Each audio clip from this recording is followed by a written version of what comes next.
بسم اللہ الرحمن الرحیم۔ دوستو، آج میں آپ سے ایک ایسی شخصیت کا ذکر کرنا چاہتا ہوں جنہوں نے نبی کریم صلی اللہ علیہ وسلم کا زمانہ پایا، آپ سے بے انتہا محبت کرتے تھے اور آپ صلی اللہ علیہ وسلم بھی ان سے بڑی محبت کرتے تھے، انہیں بڑا عزیز رکھتے تھے، لیکن انہیں کبھی یہ موقع نہیں ملا کہ حضور اکرم صلی اللہ علیہ وسلم کے پاس آ کر ان سے ملاقات کر سکے، ان کی ظاہری طور پہ زیارت کا شرف حاصل کر سکے۔ یہ واقعہ ہے ان دنوں کا جب مکہ مکرمہ میں آپ صلی اللہ علیہ وسلم نے اعلان نبوت فرما دیا ہے۔ چند لوگوں نے اسلام قبول کیا ہے، جن میں سے میجورٹی کمزور اور غریب طبقے سے تعلق رکھتی ہے، غلام ہے۔ غریب اور کمزور لوگوں کو انتہائی تشدد کا نشانہ بنایا جاتا تھا، جو مالدار تھے ان کو بھی ان کے گھروں پر زد و کوب کیا جاتا تھا۔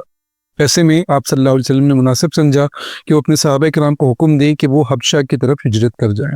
حبشہ جسے ابیسینیا بھی کہا جاتا تھا اور کرنٹلی جس کو ایتھیوپیا کہا جاتا ہے، تو وہاں پر آپ صلی اللہ علیہ وسلم کے صحابہ کرام نے ہجرت فرمائی۔ تو روایات کے مطابق 2 دفعہ وہاں پر ہجرت کی گئی۔ پہلی میں 16 کے قریب افراد تھے، جس میں 4 خواتین بھی تھیں، اور خود حضور اکرم صلی اللہ علیہ وسلم کی شہزادی حضرت رقیہ رضی اللہ تعالیٰ عنہ اپنے شوہر سیدنا حضرت عثمان غنی رضی اللہ تعالیٰ عنہ ان کے ساتھ موجود تھے۔ پھر کچھ مہینوں کے بعد وہاں پہ دوسری ہجرت ہوئی، جس میں تقریباً 102 کے قریب مسلمان موجود تھے۔ جب یہ مسلمان وہاں پر پہنچے تو وہاں کے بادشاہ نجاشی نے ان کو وہاں پر رہنے کی اجازت دی، انہیں کمپلیٹ فریڈم دی کہ اپنے مذہب کے مطابق رہ بھی سکتے ہیں، اپنے مذہب کی تبلیغ اور اشاعت بھی کر سکتے ہیں، اور انہیں کسی طور پر تنگ نہیں کیا جائے گا۔ مکے کے کفار سے یہ بات برداشت نہیں ہوئی، انہوں نے اپنا ایک ڈیلیگیشن بھیجا 2 افراد پر مشتمل، جنہوں نے جا کے نجاشی کو قائل کرنے کی کوشش کی کہ ہمارے کچھ لوگ وہ فساد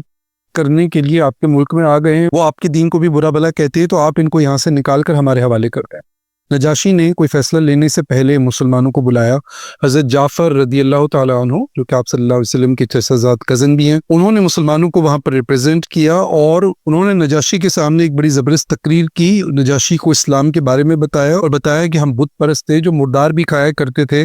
اور کس اپنی بیٹیوں کو اپنے ہاتھوں سے زندہ دفنا دیا کرتے تھے، چھوٹی چھوٹی باتوں پہ لڑا کرتے تھے۔ اللہ کے رسول صلی اللہ علیہ وسلم نے ہمیں اس گمراہی اور پستی سے نکالا ہے، اور قریش کے لوگ بس اسی بات کے اوپر ہم سے خفا ہیں اور ہمیں برا بھلا کہتے رہتے ہیں اور ہمیں زد و کوب کرتے ہیں، تو ہم پناہ لینے کے لیے آپ کے ملک میں آ گئے۔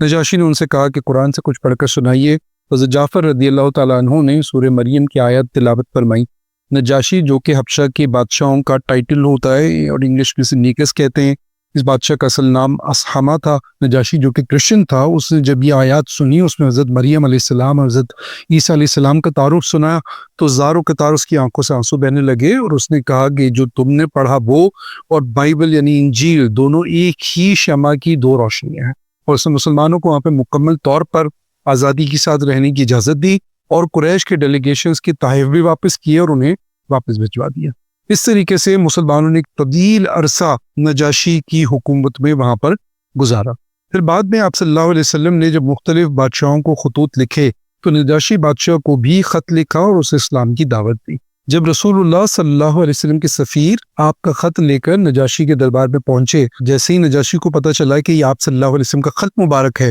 وہ اپنے تخت سے اترا، اپنے گھٹنوں کے بل بیٹھا، اس نے اس خط کو لیا، اسے چوما، اسے اپنی آنکھوں سے لگایا، اور خط پڑھتے ہی اللہ اور اس کے رسول صلی اللہ علیہ وسلم پر ایمان لے آیا۔ پھر نجاشی بادشاہ نے یہ بھی کہا کہ اگر سلطنت کے معاملات نہیں ہوتے تو میں خود آپ صلی اللہ علیہ وسلم کے پاس حاضر ہوتا اور آپ کے نالین مبارک کو اپنے ہاتھوں سے اٹھاتا۔ اللہ اکبر۔ نجاشی بادشاہ کو یہ شرف بھی حاصل ہے کہ حبشہ میں رہتے ہوئے اس نے آپ صلی اللہ علیہ وسلم کا نکاح پڑھایا اور آپ صلی اللہ علیہ وسلم کی خدمت میں ہدایہ و تحائف بھی بھیجے، لیکن بہرحال نجاشی بذات خود کبھی بھی آپ صلی اللہ علیہ وسلم کے پاس حاضر نہیں ہو سکے، بظاہر آپ سے ملاقات کا شرف حاصل نہیں کر سکے۔ جب نجاشی بادشاہ کا انتقال ہوا تو آپ صلی اللہ علیہ وسلم نے صحابہ کرام کو بتایا کہ آج اللہ کے ایک نیک بندے اصحمہ نجاشی کا انتقال ہو گیا ہے، لہٰذا تم اپنے بھائی کے لیے مغفرت کی دعا کرو۔ پھر آپ صلی اللہ علیہ وسلم صحابہ کرام کو لے کے کھلے میدان میں تشریف لے گئے اور نجاشی بادشاہ کی نماز جنازہ آپ نے پڑھائی۔ اللہ اکبر۔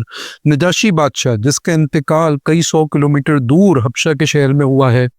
اور آپ صلی اللہ علیہ وسلم مدینے میں موجود ہیں، لیکن اللہ کے حکم سے آپ صحابہ کرام کے ساتھ ان کی نماز جنازہ ادا کر رہے ہیں۔ سبحان اللہ۔ دوستو، اس واقعے میں میرے اور آپ کے سیکھنے کے لیے یہ ہے کہ اللہ اور اس کے رسول صلی اللہ علیہ وسلم سے قرب کو ظاہری قرب سے میجر نہیں کیا جاتا، یعنی کون شخص کتنی مرتبہ حج اور عمرے کرنے جاتا ہے اور کتنا روضہ رسول صلی اللہ علیہ وسلم پر حاضر رہتا ہے، یہ اس بات کی گارنٹی نہیں ہوتی کہ وہ اللہ اور اس کے رسول کے قریب بھی ہے۔ اللہ اور اس کے رسول صلی اللہ علیہ وسلم کے قریب وہ ہوتا ہے جو ان کے بتائے ہوئے طریقے کے مطابق زندگی گزارتا ہے اور جو ان کے دیے ہوئے مشن کی تکمیل کے لیے اپنے آپ کو اور اپنے تمام وسائل کو استعمال کرتا ہے۔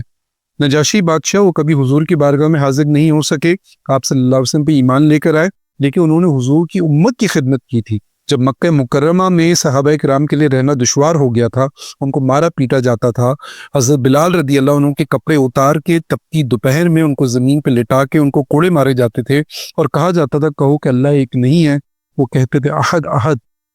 اس تکلیف سے بچانے کے لیے صحابہ کرام کو حبشہ بھیجا گیا تھا، تو نجاشی بادشاہ نے ان کو وہاں پر رہنے کی آزادی دی، انہیں تنگ نہیں کیا، انہیں مجبور نہیں کیا کہ وہ عیسائیت قبول کرے، تو اس نے مسلمانوں کو کمپلیٹ پروٹیکشن دی۔ پھر قریش نے جب نجاشی بادشاہ کو ورگلانے کی کوشش کی اور مسلمانوں کو واپس لے جانا چاہا، تو نجاشی بادشاہ نے اس کو ریجیکٹ کر دیا اور مسلمانوں کو تحفظ فراہم کیا۔ پھر اس نے اسلام بھی قبول کیا، جس کی وجہ سے اور کئی سو ہزاروں لوگوں نے بھی اسلام قبول کیا ہوگا یقیناً۔